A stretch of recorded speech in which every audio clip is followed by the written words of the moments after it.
دکتر الهام بهرنگی هستم، متخصص پوست و مو.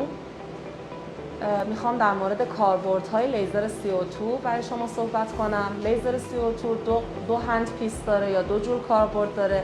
هند پیس جراحی یا تخریبی که برای تخریب و برداشتن ضایعاتی مثل اسکین تگ، ضایعات خالهایی که حالا میشه با لیزر برداشت، تومورهای سطحی پوست، ضایعاتی که به تشخیص پزشک متخصص پوست میشه با لیزر CO2 اونها رو برداشت. از هندپیس جراحی یا تخریبی لیزر CO2 استفاده میشه که این استفاده از این هندپیس و این قسمت لیزر CO2 بسته به تشخیص متخصص پوست و کاربرد اون در درمان اون بیماری خاص هست.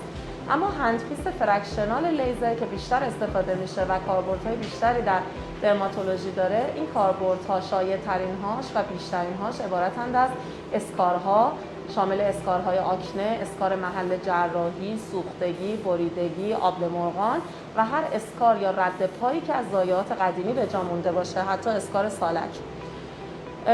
برای جوانسازی استفاده میشه. افرادی که چروک‌های ریز زیر چشم دارن، چروک‌های ریز اطراف دهان دارن یا به اصطلاح اسموکر لاین، افرادی که میخوان پوستشون لیفت بشه، پوستشون در طول زمان در زیر آفتاب دچار لک‌های متعدد و ناهمواری در سطح پوست شده. برای تمام این موارد میتونیم از رژوینیشن یا جوانسازی با لیزر CO2 جهت یک دست‌تر کردن، یک رنگ کردن پوست و جوانسازی و لیفت پوست استفاده کنیم.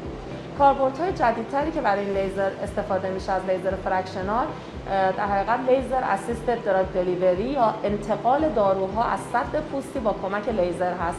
ما در خیلی از بیماری‌های پوستی نیاز داریم که دارو رو به خوبی به عمق پوست منتقل کنیم و یکی از کاربردهای جدید این لیزر استفاده از لیزر برای انتقال دارو و عبور دارو از سطح پوست هست که لیزر رو با یه ستینگ خاصی روی سطح اون ضایعه، مثلا ملاسمای صورت یا لک صورت زده میشه و بعد داروهای روشن کننده مثل هیدروکینون، مثل ترانکسامیک اسید دراگ دلیوری میشن. با ماساژ از منافذی که لیزر روی سطح پوست باز کرده ماساژ داده میشن تا به عمق پوست برسن و باعث روشن شدن لک بشن.